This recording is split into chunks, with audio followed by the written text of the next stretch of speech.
Boa noite. Boa noite. Todo mundo me ouve?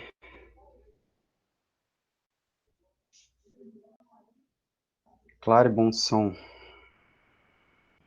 Então, para mim é um prazer estar com vocês aqui hoje, né, a convite das meninas da LAF, a convite do coordenador, do Christian, para a gente trocar um pouco de conhecimento, bater um papo sobre voz. Quem me conhece sabe que eu adoro falar sobre isso. Então, não vai ser uma aula, não vai ser uma palestra, vai ser só uma troca de conversa, tentar passar o máximo que eu puder para vocês. E eu quero interação, eu quero perguntas, interajam. Eu sei que tem uns aí que já não, mas pode mandar mensagem no chat, eu estou acompanhando por aqui, certo? Então a gente pode começar? Deixa eu compartilhar aqui. Sim.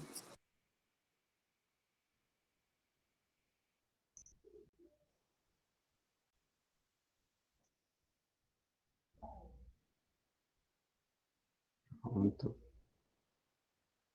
Todo mundo visualizando?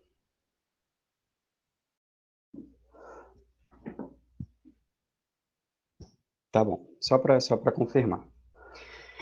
Então, gente, eu perdi minha imagem, perdi a imagem do pessoal aqui porque eu estou compartilhando, mas eu estou olhando o chat. Então, qualquer coisa, me deem um feedback aí sobre o áudio, sobre o slide, que a gente vai trocando conversas. Vamos lá. Então, a pedido das meninas, vamos conversar um pouco sobre práticas terapêuticas, sobre o que a gente faz na reabilitação vocal desses pacientes. Não estou conseguindo visualizar. Tá todo mundo vendo o slide? Tá bom. Então vamos lá.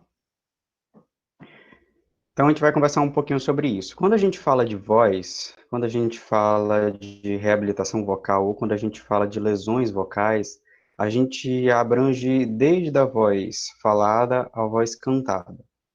Então, o que eu vou falar aqui, pensem como se fosse na voz em geral. Então, vai ter momentos que eu vou falar, vai dar a entender que eu estou falando de reabilitação para voz cantada, vai ter momentos que eu vou falar que vai dar para entender que é da voz falada, cantada ou falada.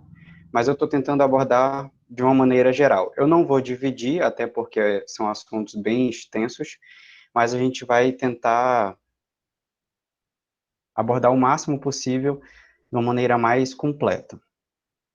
Para quem não me conhece, meu nome é Grijalba, né, Grijalba Rodrigues, sou fonoaudiólogo, trabalho com voz, voz clínica, voz patológica e profissional também. E a gente vai conversar um pouquinho sobre isso. Vamos lá.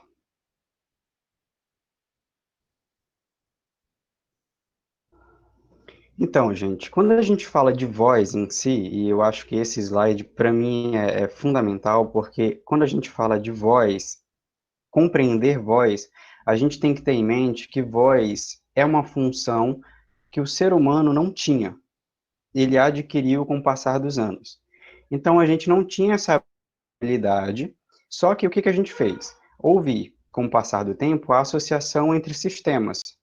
Então, a gente começou a juntar a respiração, o sistema respiratório, com o sistema articulatório, foi descobrindo isso com a evolução, até que essa integração harmônica desses sistemas apresenta hoje para a gente a voz que todo mundo ouve, a voz que vocês estão me ouvindo, a voz que vocês estão escutando do companheiro de vocês, do filho de vocês,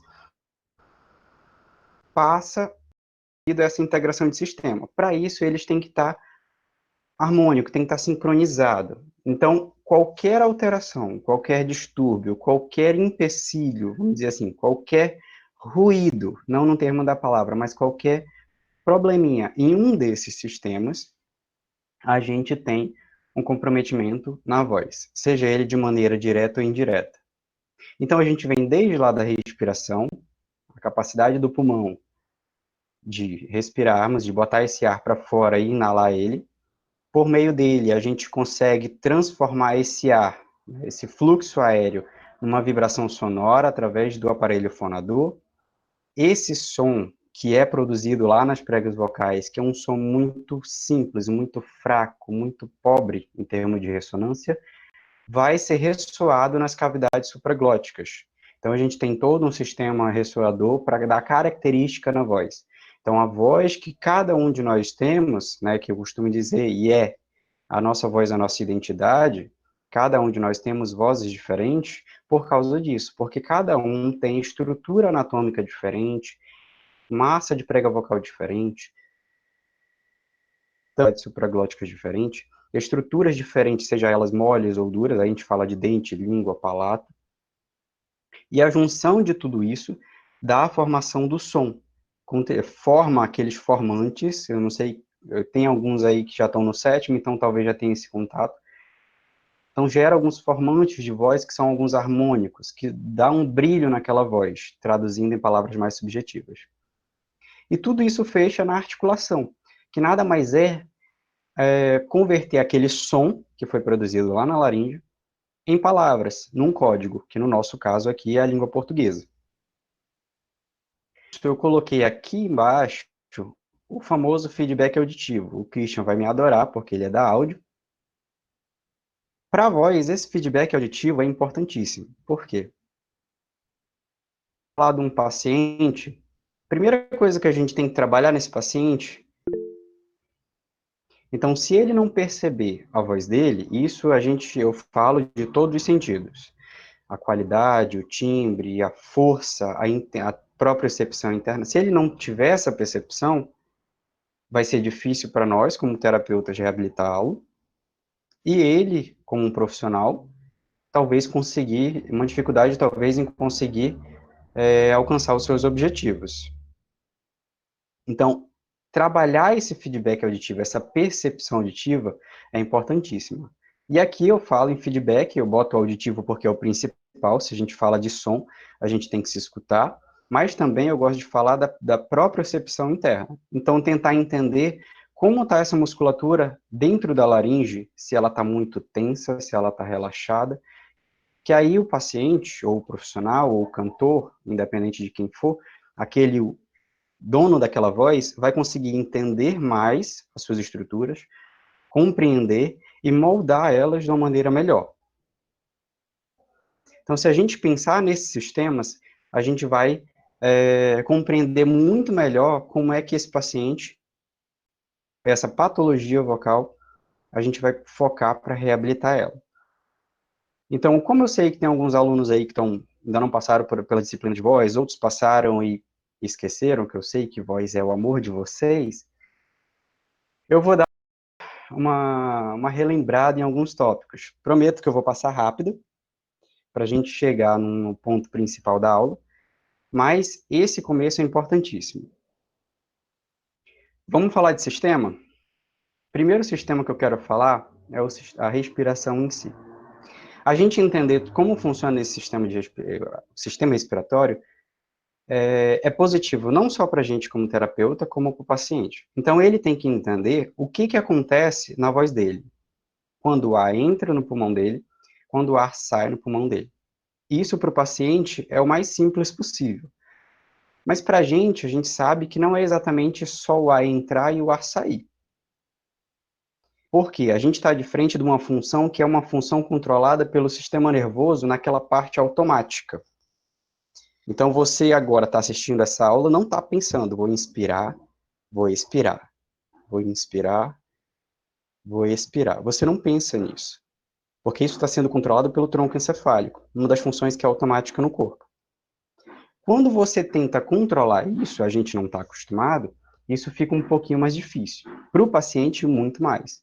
Então, além do inspirar, encher o pulmão e expirar, botar esse ar para fora, a gente tem que entender que diversos músculos estão envolvidos aí.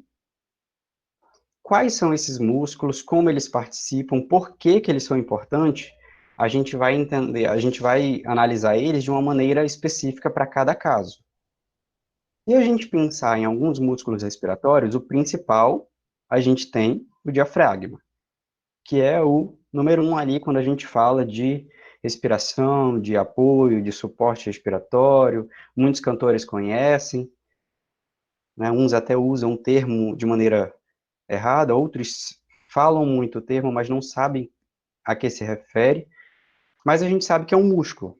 É um músculo em formato de U invertido, que fica embaixo dos pulmões. Quando ele contrai, ele permite o pulmão encher de ar, numa fala mais simples. E quando ele relaxa, ele permite essa expulsão desse ar, a saída desse fluxo de ar. Se eu falar de voz falada, analisar o diafragma de maneira única, tá certo, a gente pode trabalhar a respiração com ele. Só que se eu for para o lado da voz cantada, eu trabalhar ou eu pensar somente no diafragma, eu estou sendo negligente. Porque não só o diafragma participa dessa respiração. Quando a gente está falando, a gente oscila de 1 a 2 tons no máximo. A gente não fala muito, hora fala muito grosso, hora fala muito fino. Não, a gente não tem essa variação muito grande.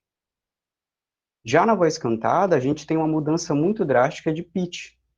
Então, geralmente, o começo da música é um tom mais grave, chega no seu clímax, uma nota mais aguda, e depois volta para o grave. Ter essa oscilação, que mais tarde a gente vai entender como funciona, a laringe, suporte. A gente tem que ter algumas estruturas que deem suporte para que, quando eu vá para o agudo, o som esteja firmado, ele não perca o brilho, ele não perca a sua qualidade. Então, além do diafragma, a gente tem diversos outros músculos. Aqui na imagem, eu apresento para vocês esses outros músculos. Não são todos, mas são alguns. Então, a gente tem desde o reto abdominal, músculos que ficam entre as costelas, a gente tem o dorsal maior, a gente tem o quadrante lombar e outros músculos, até mesmo o músculo glúteo. Então, todos esses músculos, quando eles trabalham de maneira harmônica, quando a gente consegue controlá-los, pensando em técnica vocal, o cantor consegue dar sustentação para aquela voz. Então, traduzindo em miúdos, ele tira a tensão da laringe, da musculatura intrínseca da laringe, ou até mesmo extrínseca, e transfere essa energia para outros músculos, que no caso, os músculos respiratórios. E isso dá um apoio para aquela voz. Por isso, muitos autores, muitos professores de canto, usam, no lugar do termo apoio, usam o nome suporte, né, que dá a entender isso. Só que controlar esses músculos é subjetivo para o cantor, quem dirá para o leigo, se a gente pensar num professor, uma patologia. A própria percepção, conhecer esses músculos, saber onde como eles agem, é importantíssimo. A gente vai tentar trabalhar depois. E como é que isso fica na avaliação, né? Como professor, não posso relembrar meus momentos. A avaliação é o primeiro passo para eu traçar um plano terapêutico. Então, se eu fizer uma avaliação fidedigna e saber o que eu estou avaliando, eu vou conseguir reabilitar esse paciente. Por quê? Porque eu vou conseguir identificar onde está o problema desse paciente. Lembra lá na avaliação dos tipos respiratórios? A gente tem aquele tipo respiratório superior, o misto, que é o mais comum, tanto nos cantores, professores, todos os profissionais da voz, e aquele mais ideal que a gente diz para a voz profissional, que é o costal diafragmático ou total. Se a gente souber identificar esses dois tipos, observar ele no paciente, pode ser numa fala espontânea.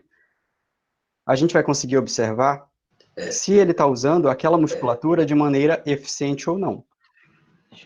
Qual músculo ele está usando de maneira errada ou não. Por exemplo, o cantor chega comigo e fala, poxa, eu estou cantando numa música, quando eu vou chegar numa nota alta, ela quebra. Eu sinto que força muito aquela nota. Quando a gente vai observar, ele está com um tipo de respiratório inadequado para aquele som. Então, aquela voz não consegue ser sustentada naquela nota muito intensa. E, às vezes, ainda por cima, ele quer dar uma intensidade muito grande sem esse apoio. Então, identificar esses músculos é importantíssimo.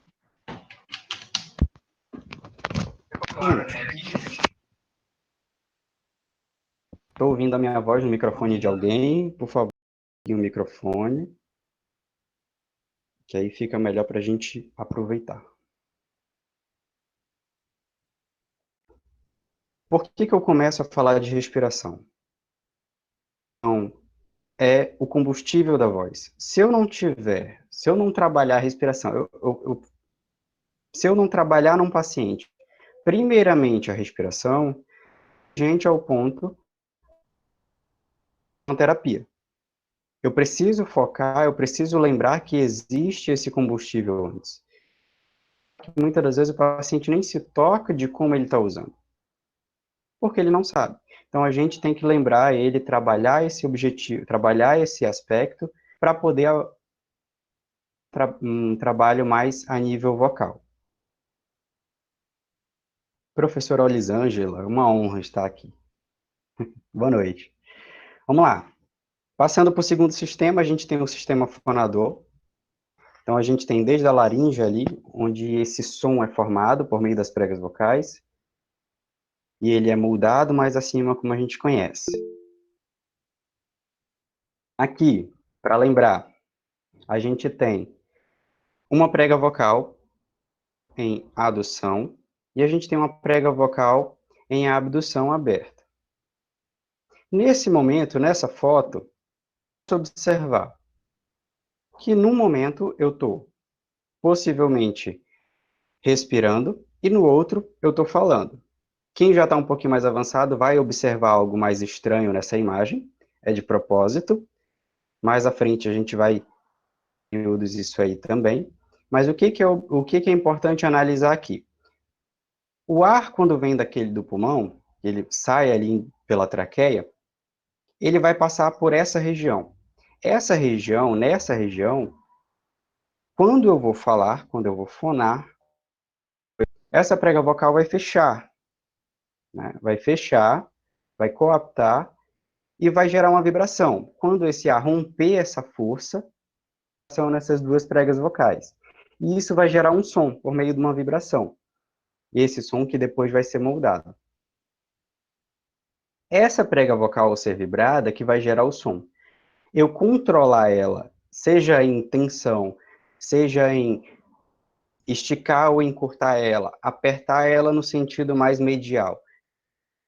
Características vocais diferentes. E isso pode favorecer ou não a presença de uma patologia.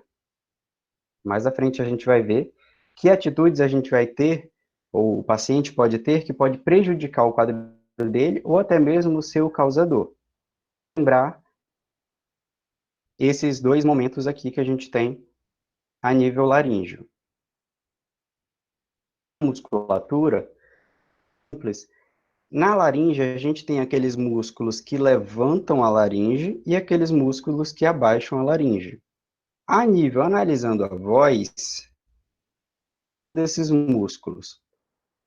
A participação desses músculos, principalmente no momento da avaliação, quando a gente vai caracterizar a frequência desse paciente e a qualidade vocal dele. Se eu tenho uma ativação maior desses músculos elevadores, eu tenho uma laringe mais alta, isso o pessoal da disfagia trabalha bastante. Eu tenho, às vezes, em vários momentos, um fechamento, um leve fechamento, uma posteriorização dessa epiglote, isso diminui passo logo em cima da prega vocal.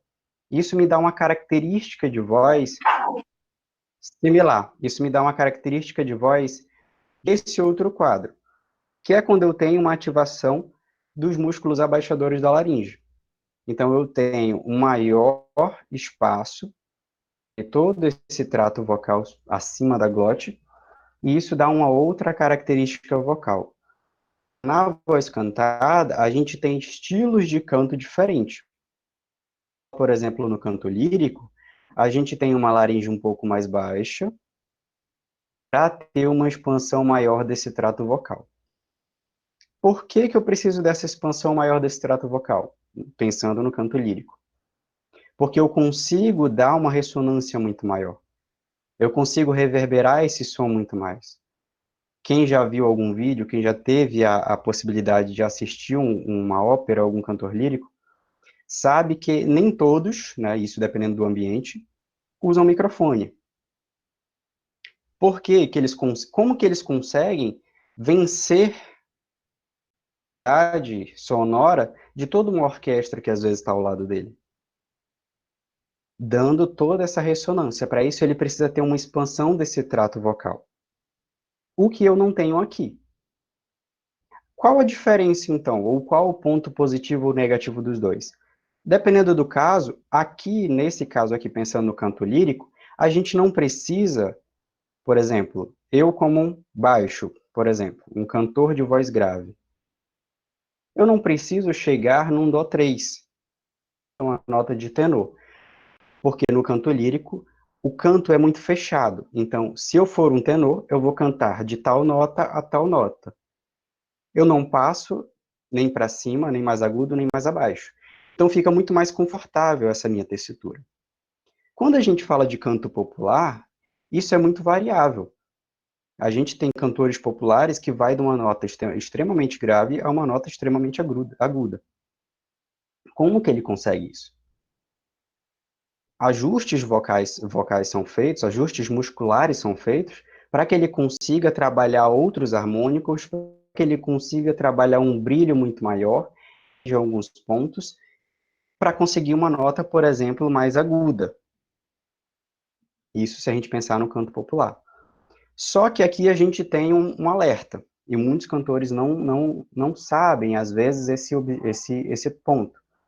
Quanto mais alta a laringe, maior é a força de atrito que eu tenho entre as pregas vocais. Então, mais fácil é a vocal, porque elas ficam muito mais mediadas, elas ficam muito mais tensas.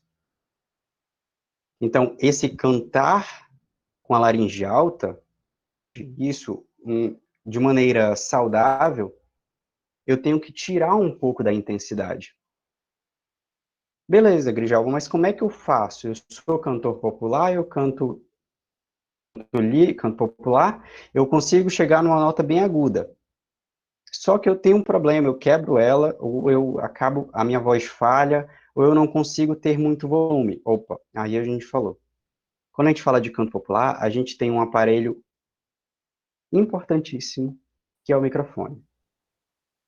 Muitos dos cantores de rock que hoje a gente ouve, principalmente heavy metal, esses cantores que têm um drive muito mais... Todo esse som, toda essa voz é transmitida devido ao microfone. Porque se você tirar o microfone, você observa que a voz dele está com um volume muito baixo, para que ele não venha agredir a prega vocal dele. Então aqui a gente tem um ponto positivo quando a gente analisa os músculos extrínsecos, os que elevam e abaixam a laringe. Então é importante, a gente não pode negligenciar essa musculatura também. Um pouquinho mais de tempo. Essa parte aqui é muito batida, a gente conhece bastante, que é os músculos intrínsecos da laringe, aqueles músculos que formam aqui um esquema, aqueles que fecham, aqueles que abrem a prega vocal, e aqueles que tensionam, ou seja, esticam ou encurtam a prega vocal. Então todo mundo já ouviu falar em CAP, CAL, A, CT, TA. É bem comum. Então aqui, de maneira esquemática, a gente tem alguns músculos, a gente tem a presença do CT, ele permite esse movimento de báscula, essa anteriorização da tireoide, isso faz com que a prega vocal estique um pouquinho mais. Quando ela estica um pouco mais, eu costumo dar o exemplo daquela boca do balão. A boca do balão e depois fez aquele barulhinho agradável para todo mundo ouvir. Estica, mais agudo fica, forma a nossa prega vocal. Quanto mais a gente consegue esticar ela, em direção ao agudo. Então, a gente tem aqui o músculo que abre a glote, o cricoaritenoide posterior, o cricoaritenoide lateral junto com a A, que é o interaritenoide, para fechar essa glote. A gente tem os músculos tensores, que no caso aqui o próprio TA, sua posição interna e externa. Isso aqui para a gente relembrar.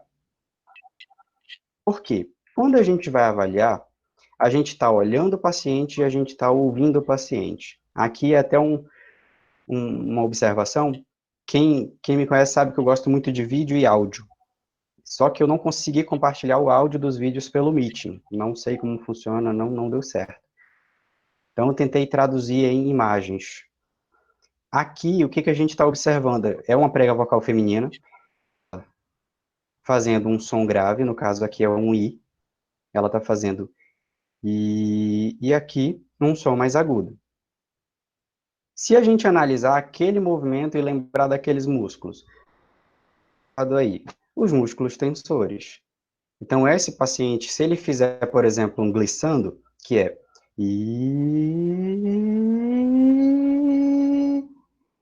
ele está indo desse nível, uma prega vocal mais curta, mais grave, uma vibração menor, com um hertz menor, uma frequência mais baixa, para uma frequência maior, uma tensão maior. Isso, como o próprio nome já diz, como o próprio nome dos músculos já dizem, gera uma tensão nessa musculatura, daquele suporte respiratório, para transferir a tensão excessiva dessa musculatura quando eu vou para o agudo. E conseguir fazer essa nota sem ter a quebra. Geralmente acontece quando a gente tem uma tensão excessiva na laringe. Observação, e isso muitos...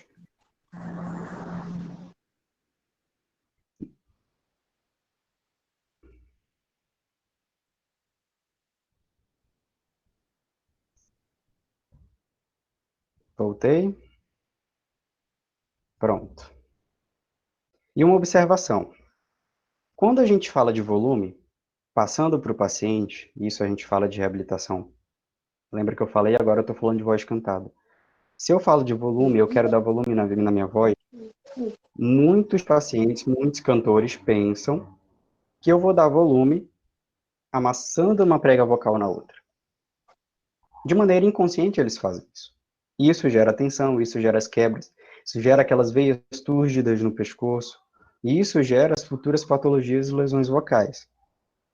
Lembrar para esse paciente que dar volume para essa voz, ou seja, dar intensidade para essa voz, vai ser, de maneira saudável, da pressão subglótica. Então, esse ar vindo do pulmão, ele tem que vir com uma pressão maior para poder eu conseguir ter um volume maior.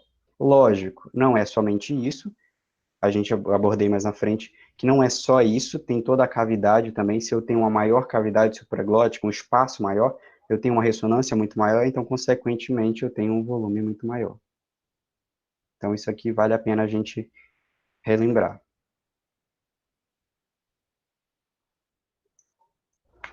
Ressonância.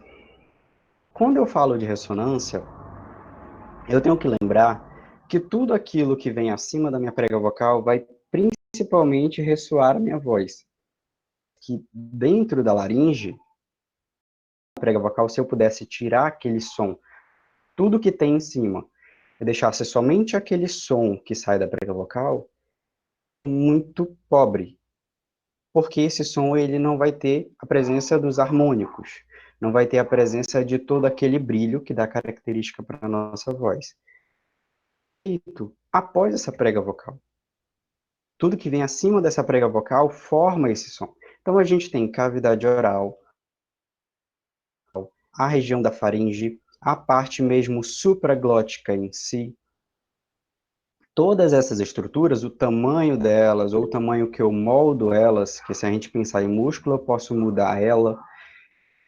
A ressonâncias, eu posso amplificar a minha voz, ressoar ela de maneira diferente. Todo mundo já ouviu falar no vibrato. Aquela voz, aquele trêmulo na voz. Geralmente, isso na grande maioria das vezes, é feito nas cavidades ressonâncias. As cavidades vibram e, por vibrar, acabam dando essa oscilação na voz. É muito difícil tu laríngeo, um vibrato a nível glótico. Os que a gente ouve, o vibrato artístico, é muito mais formado nessa cavidade de ressonância. Então, entender essa musculatura é importantíssimo, porque se eu, de maneira errada, excessiva, ou pegar alguma estrutura, colocar numa posição inadequada, eu posso ter prejuízos futuramente com a minha voz e ter problemas. Um exemplo aqui, eu trago duas imagens de ressonância magnética,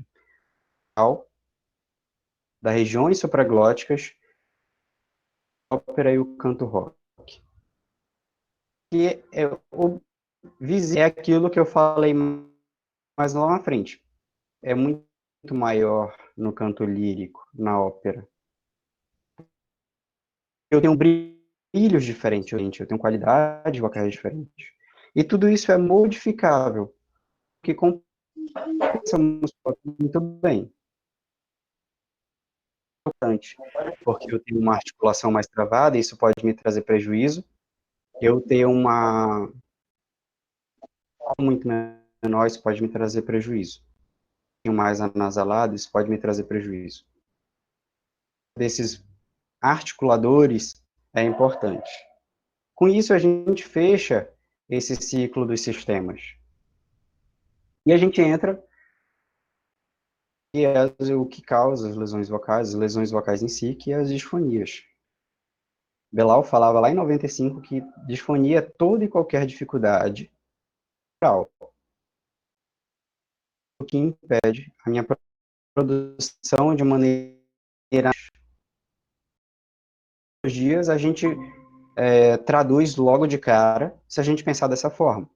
Então, o nódulo, a gente pensa muito mais numa disfonia hiperfuncionante, devido a um abuso e mau uso vocal excessivo dessa voz, gerou a presença daquele nódulo.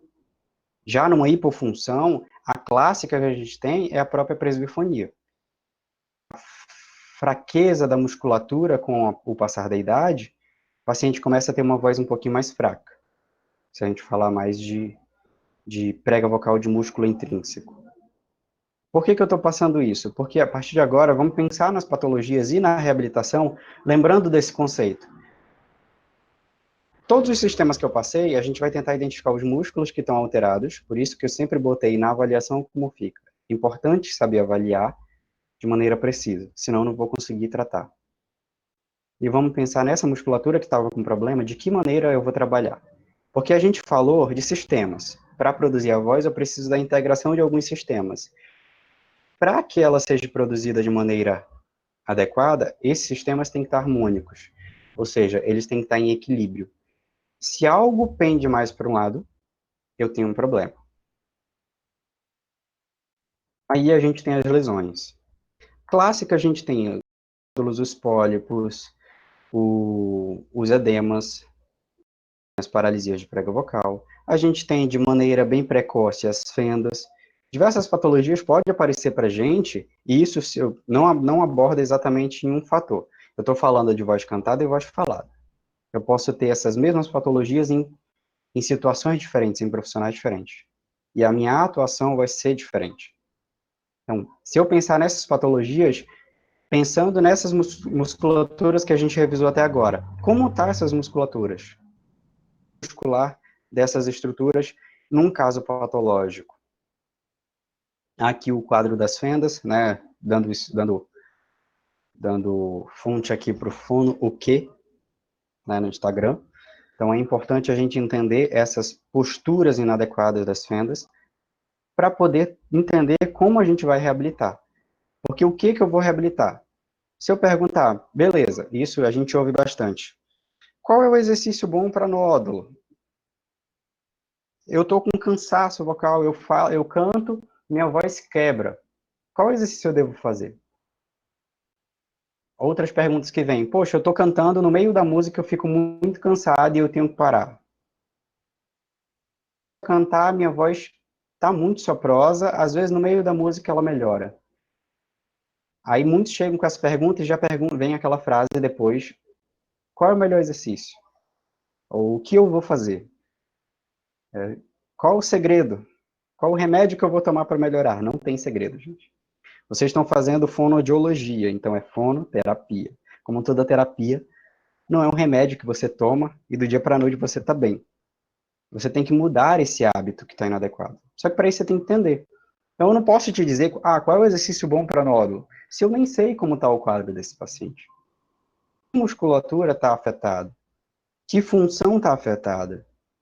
O que eu preciso reabilitar para poder traçar um plano terapêutico de maneira eficiente? Senão eu vou estar fazendo um exercício que ou pode não surtir efeito, ou pode piorar o quadro desse paciente. Aí a gente entra na reabilitação vocal. Por que que eu dei essa introdução? Eu passei introdução bem longa, né? Porque para eu pensar em reabilitação vocal, eu tenho que lembrar dos músculos. Eu tenho que lembrar de todas essas funções. Eu não posso negligenciar tudo isso e pensar no exercício isolado em si. Como uma frase que eu acho que todo professor fala, né? Que não tem receita de bolo. E de fato não tem. Às vezes, os mais simples dos exercícios, que é a vibração de lábio, não funciona para um paciente. Então, tu tem que pegar qual é o objetivo daquele exercício de vibração de lábios. Pega aquele objetivo, vê um outro exercício que atenda aquele objetivo e tenta usar aquele outro exercício. Tentando reabilitar aquele paciente. Então, quem já viu algum slide meu sabe que esse slide está em todos. Primeira reabilitação vocal é a prevenção. Eu não posso falar de exercício em si, se quando o meu paciente vai sair do meu consultório, ele vai continuar com os hábitos inadequados. Então, ele vai continuar deixando de se hidratar, ele vai continuar deixando de ter um sono, um repouso eficiente se ele precisa de maneira eficiente, ele vai continuar tendo hábitos de abuso e mau uso vocal, como gritar, pigarrear. Então, é importante que o paciente seja conscientizado disso, de tudo isso. Na presbifonia, todas as musculaturas são afetadas devido à senescência. Era aí que eu não vi, não terminei de ler. Na terapia, vamos fazer voltar ao uso normal. A gente vai tentar, Ana Vitória, a gente vai tentar trazer a força para aquela musculatura que, devido à idade, isso se a gente pensar num quadro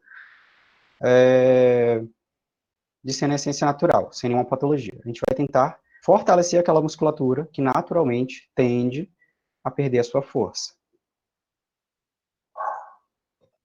Continuando. Tá. Toda terapia vocal, eu tenho que ter esse pilar. Eu tenho que dar o máximo de rendimento para esse meu paciente, com o mínimo de esforço possível. Traduzindo em miúdos, máximo rendimento. Se eu estou falando de um cantor, eu tenho que fazer com que esse cantor consiga começar e terminar seu quadro de shows falando, com uma qualidade vocal boa. Se ele, no meio do show, começa a ficar rouco, terminar esse show, ele não está tendo rendimento. Ele não está tendo uma resistência para completar. Cansaço muscular, todos vão ter, independente da atividade ou não. A diferença vai ser a resistência, que a gente vai tentar trabalhar nesse máximo rendimento, com o mínimo de esforço possível. Ou seja, ele vai começar a atividade vocal dele. Se eu pensar num professor agora, ele vai dar aula de manhã, de tarde e de noite. Ele tem que dar aula de noite com a voz com uma mesma qualidade, ou uma qualidade muito próxima da qualidade que ele deu no primeiro tempo da manhã. Para isso, ele tem que dar aula de manhã, de tarde e de noite, com o mínimo de esforço. Não adianta ele falar, gritar, abusar muito da voz dele lá de manhã, que de noite ele não vai ter voz. A gente tem esses dois pilares na terapia vocal. E aí a gente entra nas estratégias, as estratégias terapêuticas em si.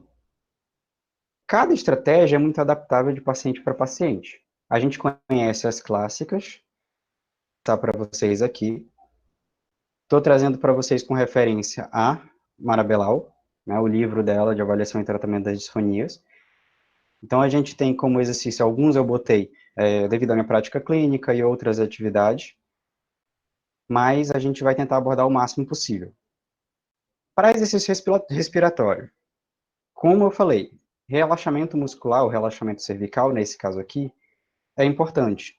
Essa musculatura que fica ao redor do pescoço, que forma esse cinturão escapular, ele precisa estar harmônico. Eu não posso ter uma hiperfunção do esternocleidomastoide, que eu vou ter um problema. Eu vou estar tendo muita tensão concentrada na região da laringe, na região da minha prega vocal, na região do meu pescoço em si, e por algum motivo ou em algum momento eu posso ter problemas, dependendo se eu precisar dessa contração. Para esse equilíbrio muscular, esse equilíbrio de tensões musculares, eu analiso se uma musculatura está hipertensa, eu tenho que relaxar ela. Se a musculatura está hipofuncionante, eu tenho que tensionar ela. Isso acontece, isso é muito comum hoje, devido às alterações posturais.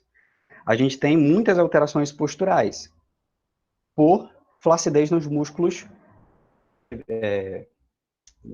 da espinha em si. Então, preciso fortalecer essa musculatura para manter um equilíbrio correto. Então, dependendo da situação, eu posso relaxar aquele músculo ou tensionar ele se ele estiver fraco. CPFA, ou a coordenação pneumofonoarticulatória. Eu preciso controlar esse, eu posso controlar esse som, eu posso controlar esse som com a saída desse ar. Eu vou coordenar essa saída desse fluxo de ar, que é a vibração das pregas vocais, juntamente com a articulação. Lá na avaliação, quando a gente fez o TMF, que eu não abordei aqui, mas muitos de vocês já ouviram falar. Então, o paciente fez o TMF lá, que é o ar, eu contei 5, 6 segundos, ele está com uma dificuldade nessa coordenação. Ele não está coordenando essa saída de ar. O ar está escapando muito mais e ele não está aproveitando. Às vezes, eu trabalhando a respiração, ou até mesmo ensinando ele a expandir boa parte dos pulmões, que às vezes eles só estão acostumados a do pulmão, aquela respiração superior, ele não consegue ter um tempo maior. Aí a gente tem alguns exercícios e alguns fonemas clássicos que a gente pode usar para controlar. Então a gente tem os fricativos F, S, J, X, os próprios nasais também a gente pode trabalhar. Então todos aqueles sons que eu consigo prolongar ele, eu posso trabalhar nesse quesito. Então eu tenho prolongação do S, isso a gente faz também lá na avaliação, que é a relação SZ. Prolongar o fonema S. Se eu conseguir controlar ou coordenar a saída desse a vibração da prega vocal, se a gente pensar no fonema glótico com articulação, estou treinando a respiração. Eu estou controlando aquele sistema que lá no começo eu falei que era automático. Sistema que é controlado pelo tronco cerebral, que geralmente ele é automático. A gente tem hoje, é muito comum, os exercitadores respiratórios. Então, aqui a gente tem na imagem o Respiron, a gente tem o Shaker, tem outros também, tem o Breathe, que é outro que a gente pode controlar. Esse aqui a gente emprestou da fisioterapia, a gente costuma dizer. Na verdade, todos eles a gente emprestou da fisioterapia. E são exercícios que a gente consegue dar uma percepção visual para o paciente. Porque você treinar a respiração sem ver é complicado. Isso se a gente pensar num paciente que não tem noção de todas essas estruturas. Então, quando a gente bota uma bolinha subindo, a gente consegue quantificar parâmetro para ele visual. A gente consegue dar um monitoramento visual. Lembra daquele feedback auditivo que eu falei lá no começo? Aqui eu falo de feedback visual. Então, se o paciente consegue elevar essa bolinha primeira aqui, somente ela, depois de uma semana de treino ele eleva essa daqui, então o feedback que ele tem é de que ele está progredindo. Isso é a gente pensar na inspiração. Então, diversas ferramentas a gente pode trabalhar hoje nesse quesito. E os vibrantes que eu falei aqui, tanto áfono como sonoro, aqui a gente pode observar a própria vibração de lábio, vibração de língua, todas essas entram aqui. Se eu conseguir controlar essa saída de ar com a emissão desse som, objetivando o quê? O que eu quero aqui? Eu quero aproveitar esse ar que está dentro do meu pulmão o máximo possível. Então não adianta eu encher o pulmão, aquele monte de litros de ar que eu absorvi, e falar 5 segundos no som. Qual o meu objetivo? Aumentar isso. Tentar tirar o máximo de rendimento possível. Lembra do tripé, do pilar que eu falei mais atrás. Eu escuto muito muito rock, e uma das minhas bandas favoritas é o Slipknot. O vocalista, há um tempo atrás, fazia show com muita dificuldade. Hoje ele parou de fumar e a voz dele melhorou muito. Ele consegue cantar no início e ao fim sem ficar rouco. Antes, ou seja, é muito necessário largar o vício, pois se vê uma grande diferença, com certeza. Por isso que eu falei lá no começo. Higiene vocal é fundamental. Não adianta você estar querendo enxugar gelo. Não dá certo. Se o paciente sair ele pode fazer tudo perfeito lá, pode ser o melhor paciente em termos de fazer exercício no teu consultório, na tua sala. Mas se ele sair de lá e continuar tendo os hábitos inadequados, você vai estar dando um passo à frente, ele dá dois para trás. Então isso é importantíssimo. Tá. Lembrando que eu estou trazendo essa referência aqui de acordo com a Belal, né? Mara Belal, nossa diva da voz. Ela divide de maneira didática a terapia vocal, a reabilitação vocal em alguns métodos, que eu pontuei aqui 5. Eu não abordo todos os exercícios, porque são muitos, tá falar de vários, o máximo possível, até por causa do horário, eu estou de olho aqui. Então, a gente tem o método dos sons facilitadores, o método corporal, o método dos OFAs, o método de fala e o método de competência fonatória. Se a gente falar dos métodos de sons facilitadores, a gente tem diversas técnicas que ela aborda. Então, a gente tem técnicas de sons nasais, técnicas de sons fricativos, vibrantes, explosivos, nasal e o hiperagudo. Então, a gente tem desde o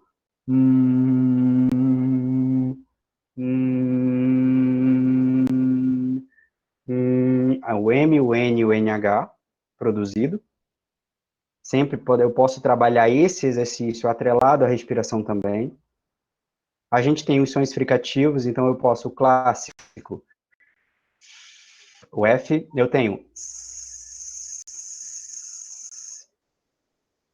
Eu tenho os sonoros, que a gente tem os. Se eu atrelar esse exercício, eu estou trabalhando o quê? Vamos pensar.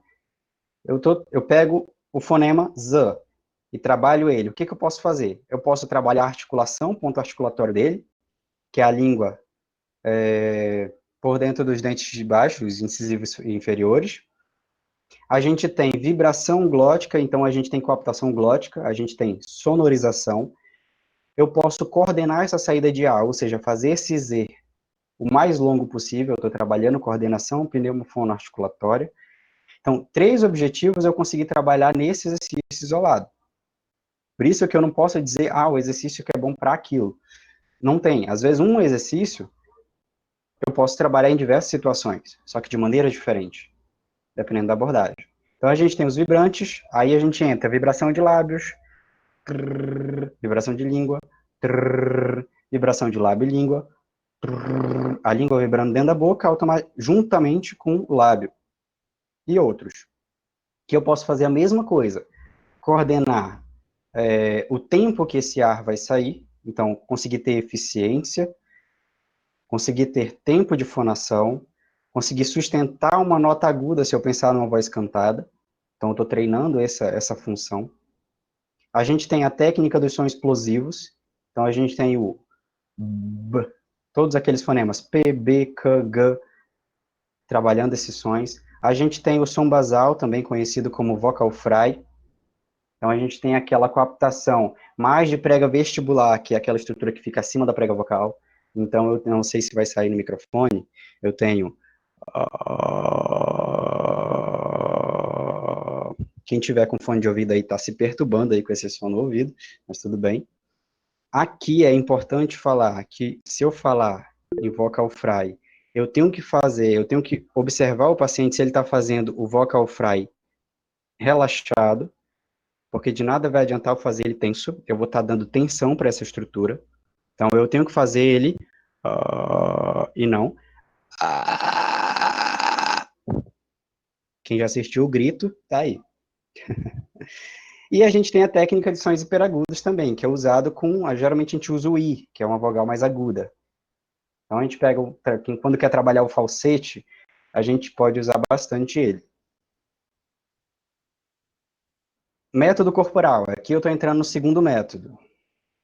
Então, a gente tem técnica de movimentação corporal com sons facilitadores. Então, aqueles sons facilitadores eu posso atrelar eles a movimentos corporais. Então, se o paciente é um paciente que tem tensão cervical, eu posso fazer rotação cervical aqui, atrelado com algum exercício. Só que eu tenho que lembrar, exercícios sonoros com movimentação. Então, se eu for fazer movimento de lateralização de alguns exercícios com um som sonoro, por exemplo, eu tenho que ficar atento, porque ele vai estar movimentando as estruturas dentro do meu pescoço, as estruturas dentro da minha laringe vão estar movimentando também. Então, posso ter uma compensação inadequada nesse ponto. Mas, se o paciente tem hiperfunção dessa musculatura cervical, eu associar essas técnicas cervicais ações, por exemplo, áfono, então eu pego vibração de lábio sem som, é importante. Por quê? Ajuda bastante. Porque, além da vibração de lábio, eu trazer um relaxamento, devido à vibração, eu estou fazendo um alongamento e um encurtamento dessa musculatura cervical, que anteriormente estava tensa. A gente tem a massagem da cintura escapular em si, então quem fez ou quem tem aquela mão, até mesmo as pesadas, dependendo do caso, é bom. Essa massagem na cintura escapular é importantíssima, porque às vezes o paciente tem muita presença de nó, que chamam, né? Nó, ou tensão muscular, tensão muito concentrada em alguns músculos, isso pode trazer compensações para ele. Então, analisar essas posturas é interessante. Técnica de manipulação digital de laringe. Às vezes, por meio da movimentação, da manipulação dessa laringe, eu consigo observar se ela está tensa. A gente lembra que a laringe, ela está presa por músculos. Então, é uma estrutura que está aqui, ela está sendo sustentada pelos músculos de cima, os músculos que elevam, e os músculos que abaixam. Então, ela está sendo sustentada por essa musculatura. Se essa musculatura ou outra adjacente está tensionando muito ela, ela não vai ter muita mobilidade. Então, se eu vou fazer manipulação digital de laringe e eu observo uma tensão, eu observo que essa laringe ela não está muito maleável, eu começo a observar, eu começo a analisar, eu começo a anotar que tem musculatura que está tensa aí. Às vezes a gente usa até massageadores, então a gente tem aqueles massageadores faciais que é muito utilizado na laringe como um potencializador. Então aquela vibração começa a relaxar aquela musculatura. Se a gente pensar lá no vibrante, lá na vibração de lábio, então todo mundo, muitos falam que poxa, eu fui lá pro fono, ele só ficou vibrando o lábio comigo igual um bebê, se fosse para fazer isso eu ficava em casa. Muitos dos pacientes, às vezes, eles não têm a noção do que aquele exercício está favorecendo para ele. E a gente, como terapeuta, é importante explicar para ele. Você não vai pro fono simplesmente para vibrar o lábio. Essa vibração de lábio, o que está gerando fisiologicamente na tua laringe, em todo o teu trato vocal? Quando tu vibra os lábios, tu gera essa vibração por meio de uma estrutura que tu já tem, e é similar ao vibrador ou massageador que tu coloca na estrutura. Quando tu começa a mobilizar essa estrutura, tu começa a relaxar aquelas fibras musculares que estavam tensas. Então, explicar ao paciente que aquele exercício tem um objetivo é importante.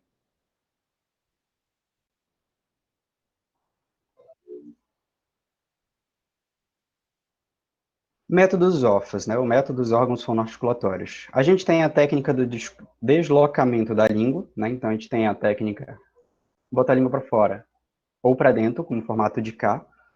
Quando a gente faz isso, a gente lembra, a língua, ela está presa próximo à epiglote que está presa à laringe. Se eu toda a mobilidade de língua, eu acabo movendo minha laringe.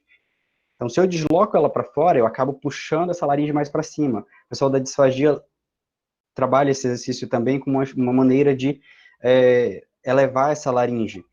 Isso é interessante se essa laringe está muito baixa, ou se essa laringe não está tendo muita mobilidade no sentido vertical. Técnica de rotação de língua no vestíbulo consonasal. Aqui, essa rotação de língua no vestíbulo, a gente pode trabalhar bastante a questão da articulação. O paciente, às vezes, ou o cantor, por exemplo, não tem uma articulação muito eficiente dos fonemas linguodentais. Então, a língua não chega em algum canto. Se a gente pensar num caso mais extremo, um paciente com frênulo curto, tudo isso ele vai ter problemas articulatórios devido, né, a essa patologia. Mas se a gente falar, às vezes, de uma língua que está solta, mas ela não tem uma articulação bacana, trabalhar esse exercício melhora a articulação. Se eu melhorar a articulação, além de eu melhorar a inteligibilidade do que eu estou falando ou cantando, eu consigo melhorar aquele espaço vocal. A língua não fica muito tempo parada num espaço. Eu movimento ela. Ao movimentar, eu mudo o espaço. Eu mudo essa cavidade. Isso me gera ressonância diferente, isso me gera timbres diferentes. Técnicas de estalo de língua com som nasal, da mesma forma. Então, eu trabalho a elevação da língua com o exercício do estalo de língua e associo a um abaixamento do véu palatino, ou seja, essa ressonância mais a nível nasal. Então, se o paciente tem aquela voz muito oralizada, aquela voz muito presa da boca, aquela voz famosa do Barney, do Fred, do Barney, eu acho. Então, ele tem uma voz muito oral, eu preciso nasal. Não é muito comum o contrário, né? O paciente com a voz um pouco mais nasal, eu ter que trabalhar essa oralidade. Junto com isso, pensando nesse fator, eu posso trabalhar bocejo e suspiro. No momento do bocejo e suspiro, eu costumo brincar, né, que é o bocejo e suspiro verdadeiro. Então não adianta tu forçar, fingir que tá com sono. Tem que bocejar e suspirar mesmo. Se possível, fazer aquele A do final, né, que tu trabalha toda essa oralidade no termo de cavidade oral. Tu consegue trazer essa voz porque tu eleva o véu palatino na hora do bocejo. É maravilhoso. E a gente tem as técnicas mastigatórias. Se a gente pensar, tem, por exemplo, quem de vocês ainda não viu ou alguém falando, ou algum cantor cantando com uma articulação um pouco travada, né? Então tem diversos. Às vezes muita hiperfunção de masseter a gente tem. Então, um paciente trabalhar esses exercícios, trabalhar alguns exercícios mastigatórios, é interessante para soltar essa musculatura. Junto a gente pode botar compressa quente, o massageador em si, alongando essa musculatura. Então, tem diversas maneiras que eu vou favorecer esse relaxamento. E depois, lógico, eu tenho que perdurar esse relaxamento. Não adianta eu relaxar o paciente ficar. No final da terapia, eu terminei a terapia, ele tensiona de novo. Não adianta. Eu tenho que fazer com que esse estado consiga perdurar, ou que ele consiga ter a consciência para fazer esse exercício em casa e perdurar esse exercício depois. Deixa eu ver algumas mensagens aqui. Remédio caseiro para irritação de garganta. Vivian. Aqui é um ponto bem... Tem diversas opiniões. Tem remédios, por exemplo, a gente tem o mel, a gente tem o própolis, a gente tem diversas ferramentas, se a gente pensar aqui na região amazônica, que já foi comprovado alguns antibióticos, alguns fatores anti-inflamatórios já comprovados. Para esse fator, beleza. Mas exatamente para melhora da qualidade vocal, a gente não tem comprovação científica. Pelo contrário, às vezes ele pode trazer até um efeito prejudicial. Por quê? Às vezes ele pode trazer uma certa falta de percepção por parte dessa pessoa. Então ele vai botar aquele remédio, vamos pensar naqueles spray. Ele vai botar aquele spray, vai pensar que tá bom, porque ele vai se anestesiar. Né? Todo mundo já teve aquela sensação de vai tirar sangue, a enfermeira passa aquele gel o álcool na pele, a gente sente aquele frio. Né? Então, a gente sente, a nossa pele, ela tem receptores térmicos, a gente tem receptores de pressão, tem diversos receptores sensoriais que às vezes enganam o nosso cérebro. Nesse caso, alguns remédios fazem isso, neutralizam, fazem com que o cérebro não entenda exatamente a dor que está sentindo, ou a inflamação que está ali, e o leigo, a pessoa pensa que está boa, e, poxa, eu melhorei, eu vou abusar, tô bem, vou continuar cantando. E muitas das vezes lá por dentro está tudo destruído. Importante creptar. Em que sentido, professora? Eu acho que eu estava falando de outra coisa, que já passou essa mensagem. E a voz da Aracy da Top Term? Tá, sem comentários, mas bem... Eu já dei vários exemplos no caso dela. Bocejo, Paula Fernandes. A Paula Fernandes, no começo, ela tinha bastante uma articulação bem travada. Hoje, com fono, ela faz fono, não lembro quem é a fono dela, ela tem melhorado bastante a articulação. Melhorada a hipernasalidade. Aquela questão, Elde, eu tenho que pensar no que eu tenho que fazer. Se ele tem hipernasalidade, eu tenho um palato mole muito baixo. Então, a voz está escapando muito para o nariz, seja de maneira consciente ou inconsciente. Então, o que eu tenho que fazer? Máximo de exercício com que eu tire esse som do nariz e bote para a boca. Então, se eu conseguir trabalhar essa voz totalmente oral, é importante. Como é que eu posso fazer isso? O bocejo suspiro é um, porque eu consigo elevar esse véu palatino na hora do bocejo.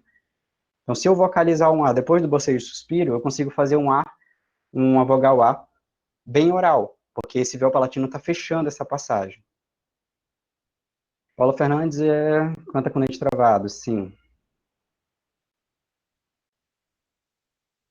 Difícil entender a música por causa disso. Tem aquela questão da articulação também, isso é importante.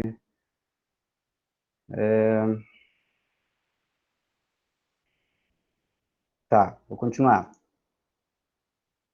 Quarto método, né? Método de fala. A gente tem a clássica técnica de voz salmodiada. Então, para quem tem dúvida, né, todo mundo diz, é a voz do padre. Mas que voz do padre? Mas tem muita gente que me pergunta. Teve uma paciente que falou, eu não sei se alguma das meninas que atendeu ela tá ouvindo, mas teve uma paciente que falou, eu vou perguntar hoje à noite pro padre como é que é a voz dele. Mas tudo bem. Salmodiada nada mais é do que uma ressonância mais alta. Então, a gente trabalha um pouco de nasalidade nessa voz, dessa intensidade. Então, eu vou fazer. O exemplo clássico é o dia da semana. Segunda-feira, terça-feira, eu tenho uma vibração, uma ressonância muito alta. Eu tenho uma voz mais alta. Eu não tenho uma ressonância de peito, eu tenho mais uma ressonância de cabeça. Técnica de monitoramento auditivo. Lembra lá do feedback? Técnica de monitoramento auditivo é importantíssima para esse paciente, porque ele precisa perceber como está a voz dele. Às vezes o paciente chega no consultório, não percebe que a voz dele está rouca, e isso, quem já teve contato e quem não teve, mas é interessante dar uma pesquisada depois. O questionário de qualidade de vida e voz, que é o QVV, ele trabalha alguns pontos do paciente com relação à sua própria voz, de que maneira ela impacta na sua vida. E muitos não têm essa percepção. E a gente, quando trabalha esse monitoramento, é um treino mesmo. O que eu costumo fazer? Quando quem frequenta a igreja, quem já foi em show, às vezes observou a pessoa pedindo mais retorno, nada mais é do que isso. Você aumenta o volume de retorno para que a pessoa perceba mais. Então, às vezes, quem não tem aquele fone ligado a um aparelho para que ele ouça a voz dele, ou eu esqueci o aparelho agora, é tipo uma máscara que você coloca, não sei o que, Vox, mas enfim, a gente pode fazer exatamente com a mão. Então, coloca os dedos na região e traz essa palma em direção à boca, o retorno acústico, isso. Então, isso ajuda bastante, porque eu aumento o volume da voz do paciente para ele. Então, ele começa a perceber muito mais. Então, às vezes o paciente chega gritando no teu consultório, fala muito alto, tem um loudness muito alto, a voz dele não, Mindvox, isso. Então, às vezes o paciente não tem essa percepção. Quando tu coloca esse monitoramento, naturalmente, o cérebro inconscientemente baixa esse volume e a voz fica mais baixa. Porque tu meio que engana o cérebro. Então, dar esse retorno maior faz com que ele tenha uma percepção muito melhor dessa voz. Técnica de modulação de frequência e intensidade de fala. Então, aqui a gente tem diversas coisas que dá para trabalhar aqui. Escala musical, os próprios glissandos, o humming, tudo isso a gente pode modular a frequência, indo do grave para o agudo. Então, se eu pegar um humming, lembrando, se a gente passar de registro, tem que ter todo aquele cuidado para não ter a quebra, que vai ser, eu vou fazer um exemplo de quebra para vocês terem uma noção.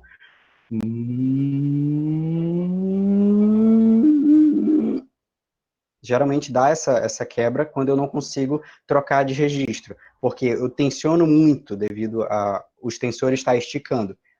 Aí toda aquela parte de musculatura respiratória é importante aqui. Então, todas essas técnicas que eu consigo modular a frequência é bacana para mim. Vibração de lábio, eu posso fazer modulando a frequência, grave e agudo. O que eu faço aqui? Eu pego a prega vocal, encurto, estico ela. Se eu pensar numa voz patológica, beleza.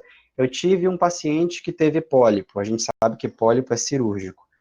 Então, ele submeteu à cirurgia, depois do período pós-cirúrgico, o cirurgião liberou para terapia, motivo da gente aí, não o único, um dos. é que aquela região onde o cirurgião fez o corte para tirar aquele pólipo, aquela secreção, enfim, vai cicatrizar. E como toda cicatriz, gera uma fibrose. Se essa prega vocal não tiver uma flexibilidade, essa fibrose vai se concretizar de uma maneira muito desordenada. Então, no pós-cirúrgico, nesse paciente, é interessante eu trabalhar essa flexibilidade. Lógico que eu tenho que respeitar o pós-cirúrgico, eu tenho que respeitar a situação dele clínica, né, para eu não causar um outro pólipo. Então, isso é um ponto positivo se a gente pensar em voz patológica, né, é um exemplo. Intensidade de fala é o clássico, se eu juntar com monitoramento auditivo, às vezes o paciente fala muito forte ou fala muito baixo. Eu trabalhar exercícios do forte, do fraco, vale a pena. Se eu pensar na voz cantada, a gente tem desde o piano ao fortíssimo, então a gente tem uma nota sendo cantada bem fraca, eu tenho uma nota sendo cantada muito forte, e como eu vou fazer isso sem ter prejuízo, sem me causar lesão? Ele controla muito a percepção psicoacústica. Isso é ótimo. Precisa enganar meu cérebro, então. Tem que dar umas enganadas às vezes, né? A gente vive disso. Esse Mindvox é ótimo, é maravilhoso. Ele é uma ferramenta muito boa. Técnica de leitura somente de vogais. Esse aqui, a gente sabe que as vogais, elas geralmente, elas são todas orais, né? Então, me perguntaram mais à frente um exemplo de exercício, ou como eu trabalhar num paciente que tem hipernasalidade. Se ele tem hipernasalidade, né, geralmente as consoantes trazem essa nasalidade, a técnica de leitura de vogais ajuda bastante. Então, eu vou pegar um texto, né, estratégias terapêuticas, só as vogais. E, A, E, I, A, E, A, E, U, I, A. Lembra das boquinhas, o pessoal de fala e linguagem lá, não sei se tem alguém me assistindo, aquelas boquinhas são interessantes, não adianta eu também fechar a boca, A, E, I, A, só a língua mexer lá dentro, coitado. Eu tenho que trabalhar a abertura de boca, A, E, O, U, todas aquelas, as boquinhas lá que a gente lembra, usar a articulação das vogais de maneira precisa. E o quinto método, o método de competência fonatória, onde aqui a gente tem a fonação inspiratória, né? Esse aqui é um pouquinho confuso, às vezes, para o paciente, porque o natural é a gente falar ou a gente fazer um som quando a gente está expirando, e não quando a gente está inspirando. Fazer, quando ele consegue entender, que às vezes é complicado, principalmente se a gente pegar um paciente idoso, pode acontecer do paciente engasgar um pouquinho devido à saliva. Então, tem essas situações também. Então, na hora que o ar vai entrar nos pulmões, eu vou fazer uma coaptação glótica. Então, eu vou fazer. Ou. Eu vou fechar as pregas vocais quando o ar estiver entrando. Esse exercício é interessante quando eu tenho, por exemplo, constrição supraglótica. Então, eu tenho hiperfunção das pregas vestibulares. Muito com a parte que tem em cima da prega vocal fechando demais. Então, quando eu faço exercício, eu consigo liberar essa prega supraglótica, essa falsa prega vocal, e consigo fechar, coaptar a verdadeira prega vocal. Técnica do sussurro, né? A técnica do sussurro tem um impasse muito grande no professoras de voz, nas pesquisadoras de voz, porque ela pode trazer um prejuízo se ela fizer errado, mas nada mais é do que uma coaptação mais forte na parte anterior da glote. Então, a gente lembra quem já viu alguma palestra minha, enfim, sabe que isso aqui não é V de vitória, isso aqui agora é V de prega vocal. Então, a gente tem a prega vocal quando fecha, a gente tem uma tensão muito maior nessa parte anterior da prega vocal. A gente tem uma força muito grande, e essa força, às vezes, pode trazer um prejuízo. A gente tem a técnica dos sons disparadores, né, que aqui eu dei o exemplo da tosse. Isso aqui a gente usa bastante em disfonia psicogênica. O indivíduo teve um trauma psicológico, um acidente, enfim, e perdeu a voz. Ele chega contigo, só articula, ele pensa que não tem voz. Passa para o otorrino avalia nenhuma alteração patológica, estrutura perfeitamente intacta. Tu faz a avaliação estrutural, a avaliação das funções, não observa nenhuma alteração, nenhuma hiperfunção em si. Começa a suspeitar e coletar informações com a anamnese de problemas psicológicos ou possíveis traumas. Então, você começa a trazer para aí. O paciente consegue pigarrear, mas não consegue falar, então você mostra para ele que às vezes através da tosse que ele tem voz. E a partir daí, lógico, é mais um trabalho psicológico, você consegue trabalhar atrelado com a psicologia, fazer com que essa voz desse paciente retorne aos poucos. Da emissão do TMF, ou tempo máximo de fonação. O tempo máximo de fonação é muito usado na avaliação, porque permite a gente ter uma observação clara de todas aquelas estruturas. Coordenação, fonação, controle aéreo, articulação, e nada mais é também do que um treino. Se eu usar essas vogais como treino, fazer o A e tentar chegar em 10 segundos, beleza. A 11 segundos, eu posso fazer isso.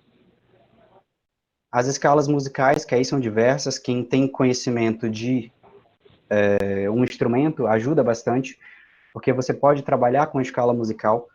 Com a escala musical, você trabalha a percepção auditiva, que ajuda bastante. Né? Então, às vezes, você trabalhar a escala musical, trabalhar as notas, você trabalha a percepção auditiva e, às vezes, o paciente consegue se compreender muito melhor, porque ele tem uma percepção auditiva bem mais trabalhada. Técnica de esforço ou empuxo, isso aqui é usado bastante em pacientes com paralisia de prega vocal, principalmente, no caso, paralisia em abdução, paralisia com prega vocal aberta, né, que a gente tenta coaptar essa prega vocal. Então, a gente tem tipo de esforço, eu posso fazer mão em gancho, eu posso fazer mão esfalmada para dentro, eu posso fazer segurando a cadeira para fora, ou dando soquinho no ar, de alguma maneira eu tenho que trazer uma atenção, eu posso atrelar com fonema plosivo e fazer essa técnica de esforço. Então, pá, na hora que eu faço essa força, toda essa força é transferida para minha região cervical e isso ajuda a comprimir mais aquela estrutura, aquela prega vocal que só uma abre, né? A outra não chega a encostar. Então, essa técnica é interessante. A técnica do B prolongado, né, ou B sueco, tem alguns livros que relatam, né, que é aquele famoso barulho do sapo. Você faz ele, prende o B, mas não chega a fora. Então eu faço só a primeira parte do fonema, só o fonema mesmo, só o B em si. Eu faço aquela vibração e deixo a minha boca encher de ar. Quando eu faço isso, eu permito com que a minha laringe baixe um pouco. Se a gente lembrar lá da ressonância, aquela laringe um pouco mais baixa, eu consigo trabalhar um pouquinho mais de ressonância nisso. Consigo trabalhar um pouquinho mais de voz escura, se a gente pensar em algumas palavras. Isso falando de uma maneira mais musical. E a técnica do sniff, né? Nada mais é do que fingir que está chorando. Das fungadas pelo nariz. Ajuda a baixar a laringe também, a gente consegue trabalhar essas estruturas. Se eu unir ela com outros exercícios, eu posso trabalhar outros objetivos também. Né? Então, nenhum desses exercícios, eles são de maneira completamente isolada. Eu posso trabalhar eles com outros. Isso vai depender do meu objetivo. Por isso que eu falei no começo da avaliação. Preciso avaliar para saber o que eu preciso trabalhar. A partir daí, eu tenho que saber o que eu vou fazer, o que eu quero fazer, que objetivo eu vou alcançar. Aí eu vou ver que estratégia eu vou conseguir. Que estratégia vai contemplar aquele meu objetivo. Outras estratégias também usadas bastante são as estratégias dos exercícios do trato vocal semiocluído, né, o ETVSO. Então, se a gente analisar pelo nome da palavra mesmo, todo exercício que o trato vocal ele é parcialmente ocluído, eu posso chamar ele de exercício do trato vocal semiocluído. Então, a gente tem desde os vibrantes, que por espaço menor, em menor espaço, eu tenho a saída desse ar, vibração de lábio, os fricativos sonoros, o B prolongado, o humming. Aí a gente tem os exercícios de firmeza glótica, que aqui é exemplificado na imagem. A gente tem aquela questão dos tubos, né, os exercícios do tubo. Então, reduz o espaço do trato vocal para uma região menor, para uma região mais estreita. E isso faz com que eu tenha uma força retroflexa. Então, parte da força que eu boto para fora nesse som volta para dentro. Então, naturalmente, a prega vocal tem que fechar para emitir esse som. Esse ar passa, fecha a prega vocal, vibra, sai esse ar. Só que parte preso no trato vocal. Então, essa pressão dessa fica volta de maneira retroflexa, fazendo com que essa força que eu fiz para aduzir de maneira intensa seja compensada com uma força contrária. Então, isso ajuda, às vezes, o paciente faz muita força adutora para fazer o som. Esses exercícios ajudam com essa força retroflexa a dar uma leve abertura, controlar esse equilíbrio de força. Tem os exercícios de firmeza glótica, que a gente tem o Lax Vox, aqui como pode observar. No caso aqui a gente tem, além da resistência do tubo, a resistência da água. Os canudinhos de pirulito. Tem também o tubo finlandês, que já é de vidro, né? Ele é um fibro rígido, um tubo rígido de vidro.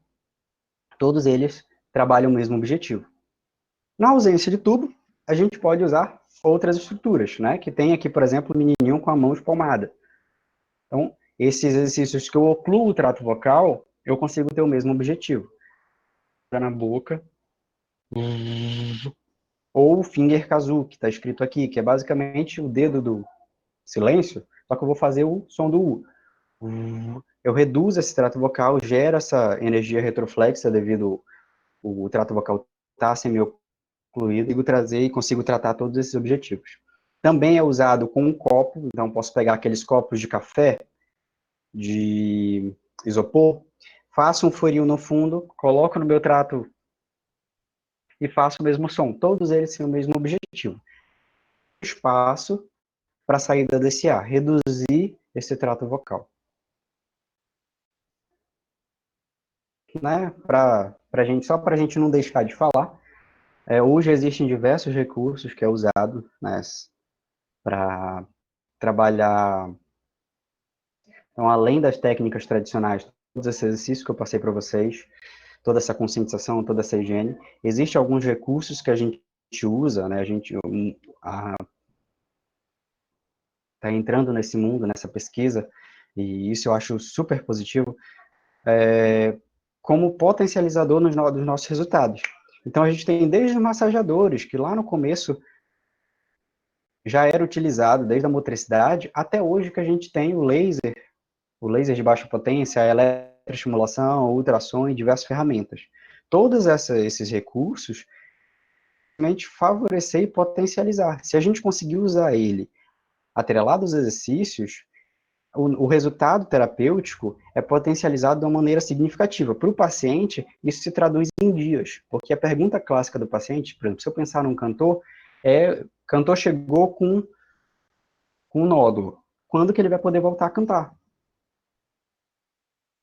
Precisa do trabalho, às vezes ele vive do canto, e o tempo para ele é dinheiro, literalmente, no pé da letra. Então, aí ele já chega com essa dúvida, quando que eu vou melhorar? Quanto tempo que eu vou melhorar? Quando a gente não, geralmente não dá dia, né? A gente não dá prazo, porque tem muita variável aí.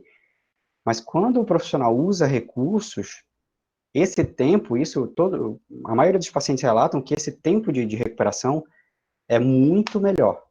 Ele consegue ter um resultado muito melhor. Por diversos fatores, desde a eletroestimulação, a gente tem aquele relaxamento de maneira mais intensa, a gente tem um trabalho mais a nível mesmo elétrico, né, neuromuscular. O laser, a gente consegue trabalhar toda aquela questão inflamatória, se eu reduzo o edema, se eu reduzo a inflamação de maneira mais rápida, isso ajuda muito melhor a recuperação, relaxar a musculatura. Então, além do massageador, eu usar a vibração, as ondas sonoras para relaxar essa musculatura, isso ajuda bastante. Só que isso aqui é um outro mundo, eu não vou aqui, isso aqui é um outro mundo, tem muita gente muito melhor para falar do que eu desses recursos aqui, mas são alguns tópicos.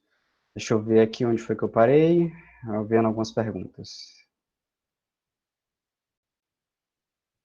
Percepção auditiva. Poderia falar sobre a não aceitação vocal da grande maioria das pessoas ao ouvir a própria voz em um dispositivo eletrônico. Geralmente ela é mais aguda. Tem essa questão mesmo, né? Todo mundo... É difícil ver uma pessoa que não gosta da sua própria voz.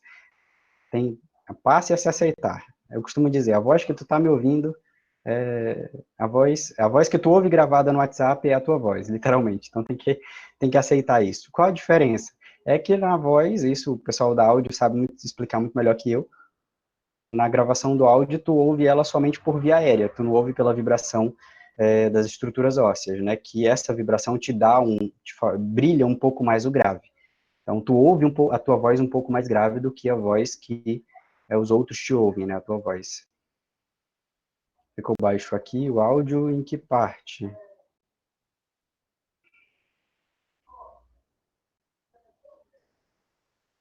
Professor, paciente com paralisia de prega vocal. O contrapoio também não ajudaria juntamente com o empuxo, visto que contrapoio ele ajuda também para o fechamento prega vocal. Se esse contrapoio gerar uma tensão, não sei o que tu quis dizer com contrapoio, mas se esse contrapoio são nessa região cervical, conseguir, como é que eu posso dizer, compensar aquela musculatura que está parada, né, com uma aspa bem grande, ajuda sim, ajuda bastante. A escala Gerbasi serve para análise auditiva. A escala Gerbasi é uma forma da gente avaliar, perceptiva auditivamente, todos esses fatores, rouquidão, soprosidade, instabilidade. Então, a gente consegue quantificar cada aspecto desse numa avaliação de maneira auditiva. Então, a gente ouve a voz do paciente. Numa escala de 0 a 3, o quão rouco está essa voz? Ou quão instável está essa voz? 0, ou seja, não tem estabilidade. Ou 3, tem uma estabilidade muito intensa. Terme, ela tem uma estabilidade muito grande na voz dela, ela oscila muito a voz dela. Então, essa escala serve para a gente avaliar. Evita impacto vocal. Isso. Muito legal. Megafone invertido. Isso. Megafone invertido. Isso. Vamos fazer com os meus alunos todos esses exercícios de trato vocal semi-ocluído. São maravilhosos. Trabalhando com cantor com seu perfil diferenciado. Isso vale lembrar. O exercício de trato vocal semi-ocluído tem que ter um objetivo por trás. Então, ele tem um objetivo. Eu posso trabalhar desde a respiração. Isso o pessoal da linguagem trabalha muito, usando tubos, respiração. Né? O tubo na água, fazendo com que borbulhe. Mas no nosso caso, a gente está com um objetivo terapêutico. Esse objetivo em mente, isso é importante. Tem diferença no efeito da terapia com relação à profundidade do tubo ressonador? Sim. Quanto mais profunda o tubo é dentro da água, se eu pensar na água, vai ser de fazer esse som, porque mais pressão eu tenho nessa estrutura. E aí vale lembrar, quanto mais profundo for, eu tenho um objetivo diferente. Quanto mais superficial for, o objetivo é outro. Então essa profundidade também se eu não me engano, a Silvia Pinho elaborou um protocolo sobre essa milimetragem de quanto a profundidade do tubo na água pode impactar. Isso, lembra a Luz, quando fala em laser, eletroestimulação, convidamos até ela para falar sobre isso. Tanto pode fazer uso de LaxVox os alunos ou somente fono. Então, se ele souber exatamente o que ele está fazendo, pode ser, né? Não tem nada que proteja. Só que, por exemplo, eu já vi, é porque eu tenho uns vídeos, mas eu não consigo passar. Mas eu já vi alguns vídeos na internet, professores de canto indicando o LaxVox para trabalhar outra coisa, né? E no caso ele estava prometendo uma coisa, mas não estava contemplando aquilo. Foi que me salvou do carnaval. Isso aí é a luz que te salvou com esse laser. Reduz a inflamação bastante o laser. O laser é ótimo, ajuda bastante quando tu tem um quadro inflamatório, quando tu tem uma alta carga de trabalho, por exemplo, no teu caso foi no carnaval, quando tu tem uma função vocal muito intensa, isso ajuda muito ao teu organismo controlar aqueles fatores inflamatórios. Quem já teve ou quem está tendo patologia, lembra do calor, rubor, tudo isso a gente avalia na inflamação. O laser, ele potencializa isso. Ele ajuda a controlar toda essa inflamação, esse calor dessas estruturas, evita essa vasodilatação intensa, né? Isso no pós-atividade também favorece com que aquelas estruturas recuperem muito melhor daquela atividade. São capacitados, sim, eu sou professor de canto físico, isso, ele é liberado esse curso do trato vocal. Mas é importante que o professor de canto saiba, né, porque tem muita gente que não desconhece, e você tem até a fono que desconhece, então é importante ter esse conhecimento. Perguntas. Então, gente, foi isso. falei muito. Deixa eu ver se eu volto aqui. Se alguém tiver alguma pergunta, deixa eu só voltar para ficar cara a cara com você. Olhando. Voltei. Então, foi isso. Eu acho que eu consegui passar um pouco, né? O tópico era terapia vocal, né? Reabilitação vocal nas lesões. Por ser um tema muito amplo, com tão pouco tempo, né? A professora Auli está aí, eu acredito em outros professores de voz, é muito complicado resumir um assunto muito extenso e um público que vai tem gente desde o terceiro, parece, até o sétimo. É complicado fazer com que todo mundo entenda. Então, eu tentei trazer desde da anatomia até chegar nessa parte. Lógico, isso não se resume, não é somente isso, os exemplos que eu dei. Isso se abrange de maneira muito intensa, isso vai para o... Enfim, diversos exercícios podem ser aglutinados, a gente pode trabalhar exercícios simultaneamente um com o outro, atrelado a exercício. Isso na prática é outra coisa. Quem já passou no estágio de voz sabe como é que é. A teoria é uma coisa, a prática é outra, totalmente diferente.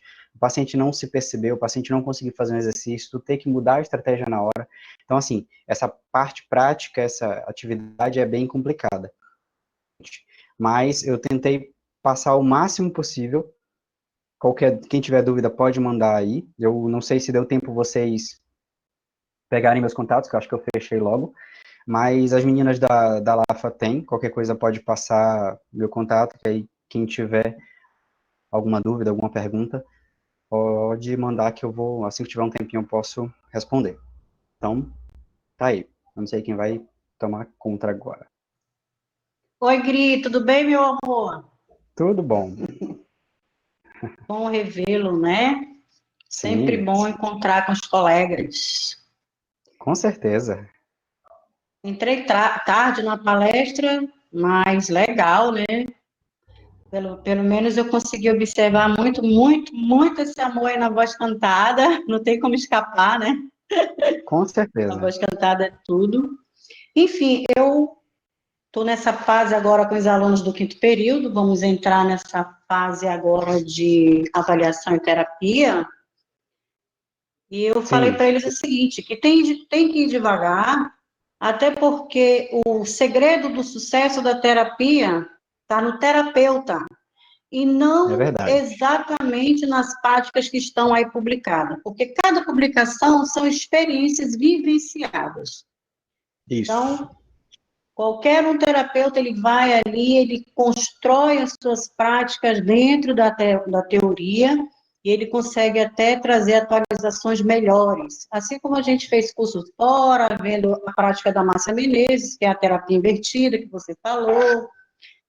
Isso é muito importante. Mas o que eu gostaria que focasse mesmo, e que eu achei, assim, super interessante, é que existe uma situação que compromete os profissionais que estão aí exercendo nessa área, no que se remete ao resultado positivo da terapia. É a forma de aplicação das técnicas, tá? Isso Então, mesmo. tem muitos profissionais, assim, que, tipo, eu atendo pacientes que vêm de outros profissionais porque não vê resultado. Quando a gente observa o planejamento, não foge muito do contexto, mas é a forma que se aplica é que dá a diferença. Então, eu só queria acrescentar É que verdade. é um ponto fundamental, é você saber que você tem que começar do mais suave para o mais tenso e saber ir devagar, porque se você for muito cansado, você pode fazer coisas que não merece. Parabéns, Gri. Isso. Te amo, bebê. Ah, obrigado. E que nem eu falei, as meninas que passaram comigo por estágio, ouviu isso, eu falar várias vezes isso, né? O mesmo exercício, do mais simples que seja, o mais simples, vibração de lábios. Se ele for feito, né, for passado para o paciente de maneira errada, ou se o paciente perceber errado e controlar isso e explicar como é o certo, ele pode ter um prejuízo em vez de um benefício. Isso é importante, confirmando o que a professora Olisande acabou de falar. Né? Então, o exercício, ele é positivo, ele tem seu ponto positivo, mas se ele for feito de maneira errada, ele pode prejudicar. Então, vale essa observação.